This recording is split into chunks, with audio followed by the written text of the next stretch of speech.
paz do Senhor que ultrapassa qualquer entendimento. Eu sou a evangelista Patrícia.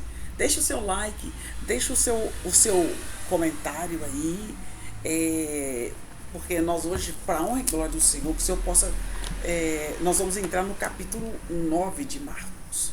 Que o Senhor possa perdoar os nossos pecados, as nossas falhas. Em nome de Jesus, permita-nos, Senhor, estarmos entrando aí nesse vídeo aí. Eu quero entrar orando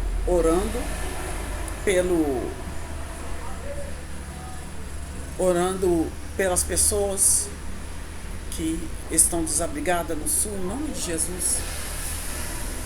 Dizem, eu estava lendo um comentário aqui, mas tem uns comentários que geralmente são fakes, né? Já tem 400 e parece que o nível do rio aumentou mais ainda, não quer baixar. Então, nós temos que estar orando em nome de Jesus. O fim está aí, né? Jesus Cristo está voltando. Nós temos que preparar para a vinda de Cristo. Então, Marcos capítulo 9, que nós vamos entrar aí, vai falar a respeito da transfiguração, vai falar sobre a vinda de Elias, a cura de um jovem possesso,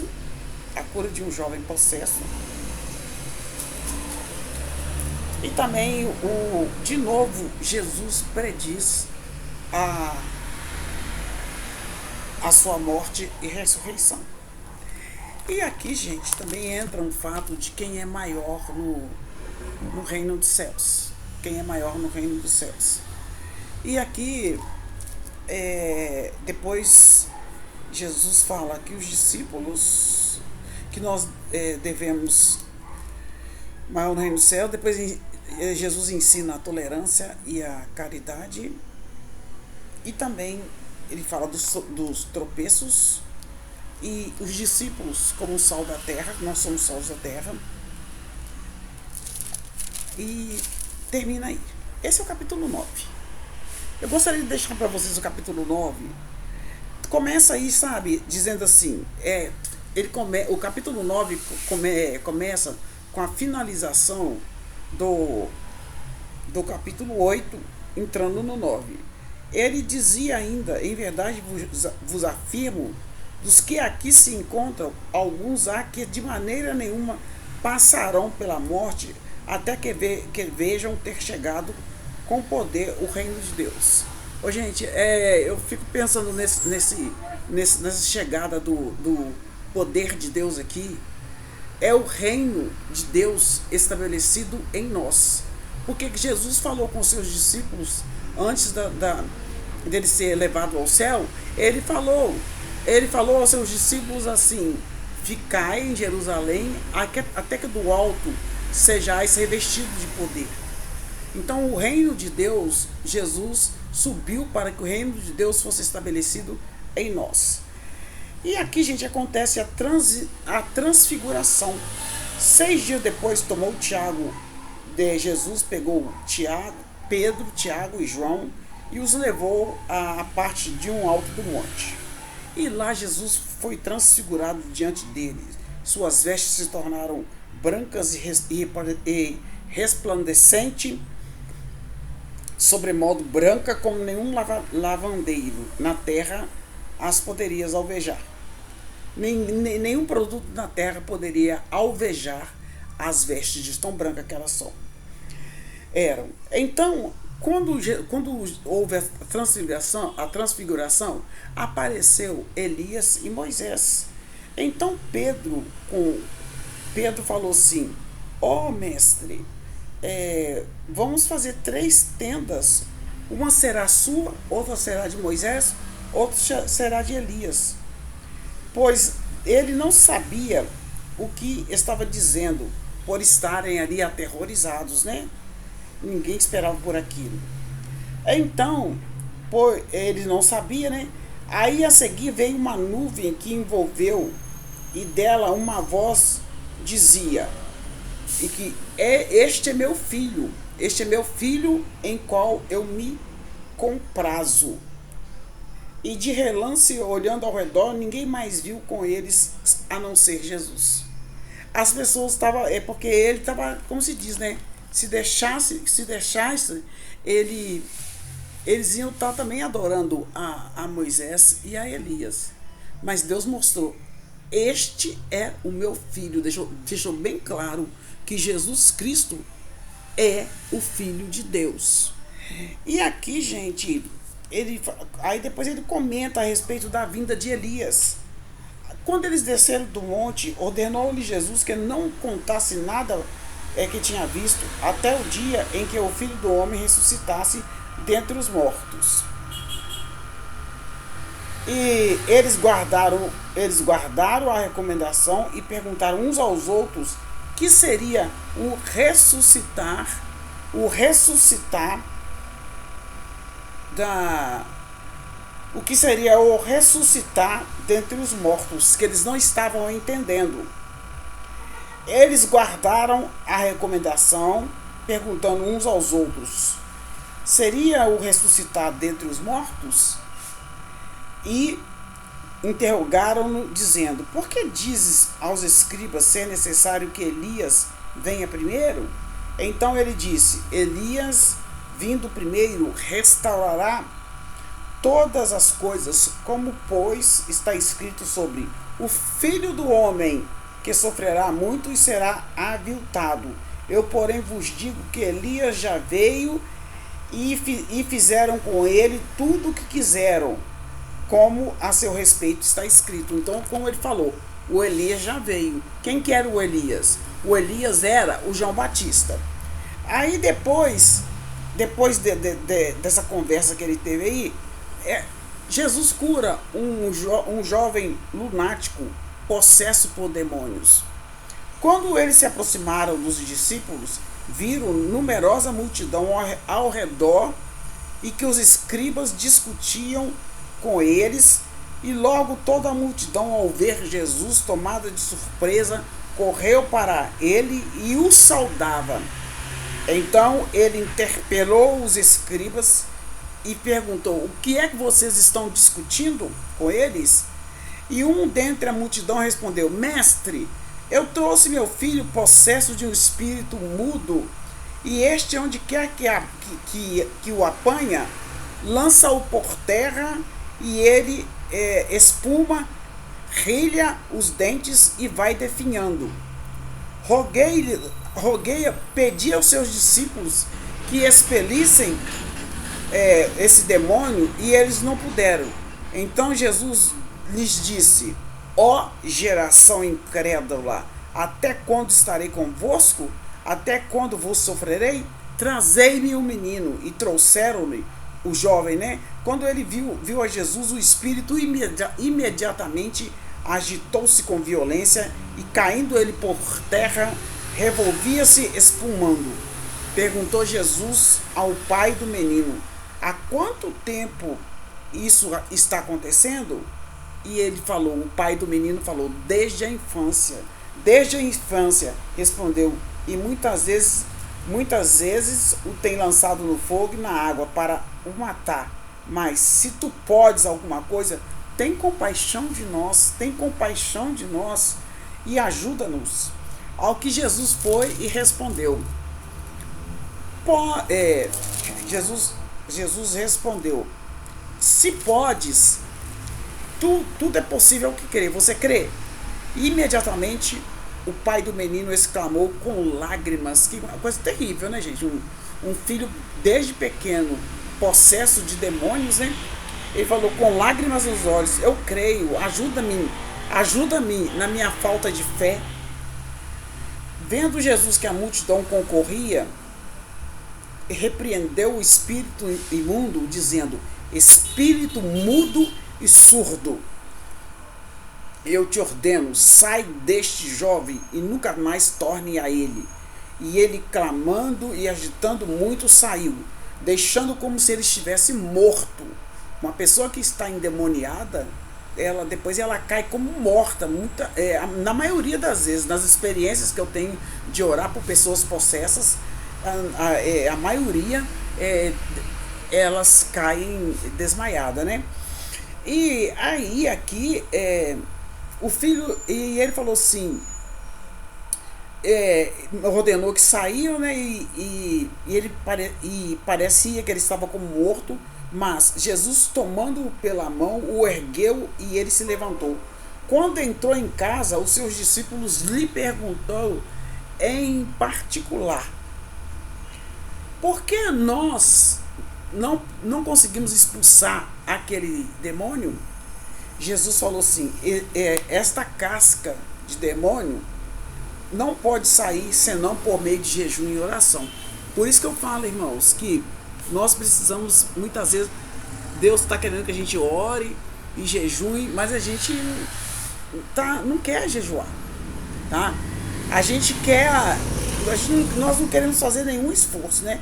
E ele falou, os discípulos falaram assim: por que nós não conseguimos expulsar o demônio desse menino?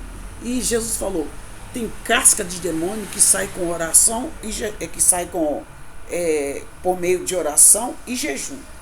Aí agora, de novo ainda no capítulo 9, Jesus prediz a sua morte e ressurreição. E tendo partido dali, passava pela Galileia, e não queria que ninguém soubesse, porque ensinava os seus discípulos e dizia: o Filho do Homem será entregue nas mãos dos homens e o matarão, mas em 3 dias, depois da sua morte, ressuscitará. Eles, contudo, não compreendiam isto e temiam interrogá-lo, porque os discípulos não estavam entendendo também. Aí depois, gente, quando eu entrei aqui nós sabemos que Marcos foi escrito, Marcos, que escreveu o segundo evangelho, ele era um jovem. Não entra muito em detalhe, né? Quando ele fala aqui assim, ó: tendo eles ido para uma cidade chamada Cafarnaum, estando ele em casa, interrogou um dos discípulos: de que é que decorreis pelo caminho? Mas eles guardaram o silêncio, porque pelo caminho haviam discutido entre si quem era o maior. Estavam querendo saber quem era o maior. Aí ele falou assim, e ele assentando-se, chamou os 12 e lhes disse: se alguém quer ser o primeiro, será o último e servo de todos. E pegou uma criancinha, colocou no meio deles e tomou a criancinha nos braços e disse-lhe: qualquer que receber uma criança como esta em meu nome, a mim me recebe. E qualquer que a mim me receber, não recebe a mim, mas quem me enviou. Amém? Então, aqui, uma coisa que, como se diz, devemos ensinar as crianças. Eu estava assistindo um vídeo do Diego, que eu gosto muito de assistir, e ele estava falando que ele tem um filho que chama Nicolas, e que ele, desde pequenininho, desde antes de nascer, que ele tinha já uma Bíblia. Eu também ensinei meu filho desde pequeno. Meu filho nem entendia. Eu falava com meu filho, né? Eu li a Bíblia para o meu filho, mesmo falava de Jesus, mesmo sem saber se ele estava sabendo ou não. Porque o mundo está querendo destruir as crianças. O mundo quer pegar as crianças. E a educação agora tem que ser dos pais. Não adianta deixar para a escola, não, meu. Eles querem ensinar outras coisas para as crianças, tá? Eles não estão comprometidos com Deus. O nosso Brasil, infelizmente, é um país profano, tá? Não é um país cristão mais, infelizmente. Aí nós devemos estar fazendo de tudo para ensinar a palavra para a criança, mostrar o que é Bíblia, né? Contar pequenos trechos da palavra de Deus, não falar muito, oração pequenininha, tudo que você puder envolver Deus, você envolve.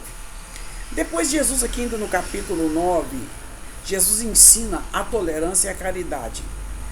Disse-lhe João: mestre, vimos um homem que em teu nome expeliu demônios, o qual nem nos segue e está usando o seu nome para expulsar demônio.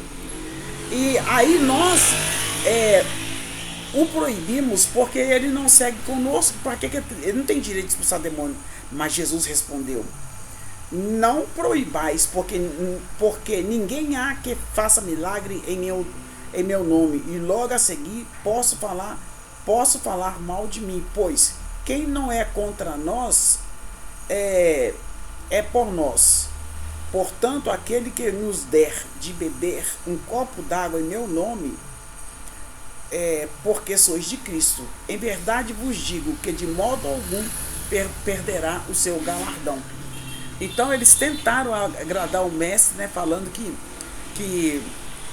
ali eles proibiram aquela pessoa que nem andava com ele. Mas Jesus falou: fizestes mal, ele está fazendo em meu nome. Aí agora vem também no capítulo 9 os tropeços, né?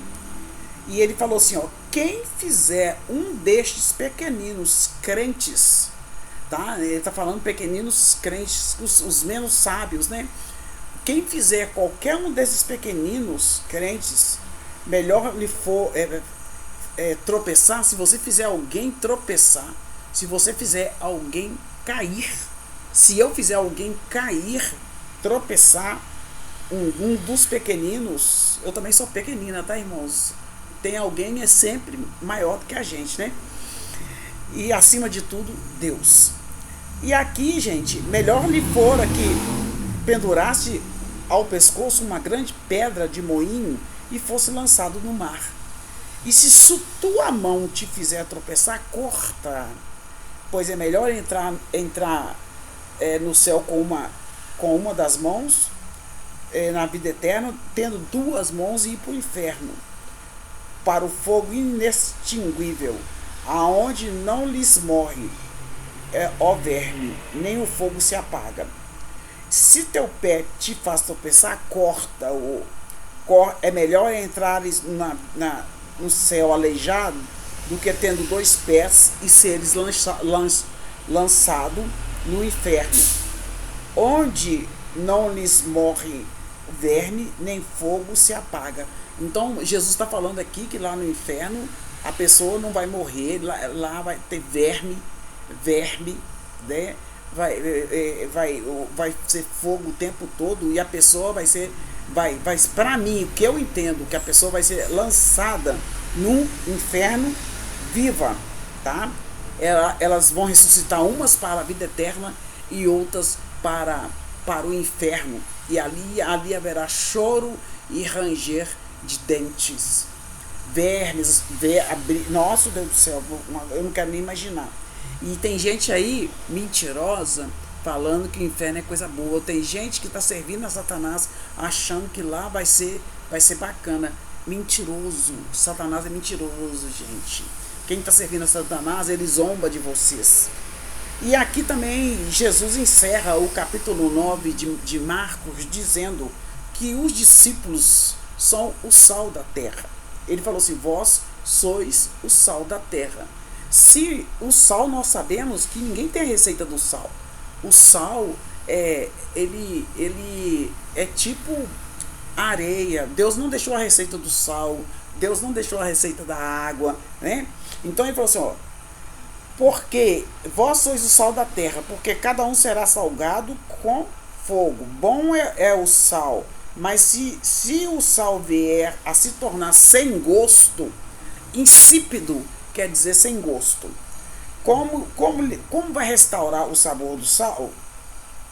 Tende sal em vós mesmo e paz uns com os outros.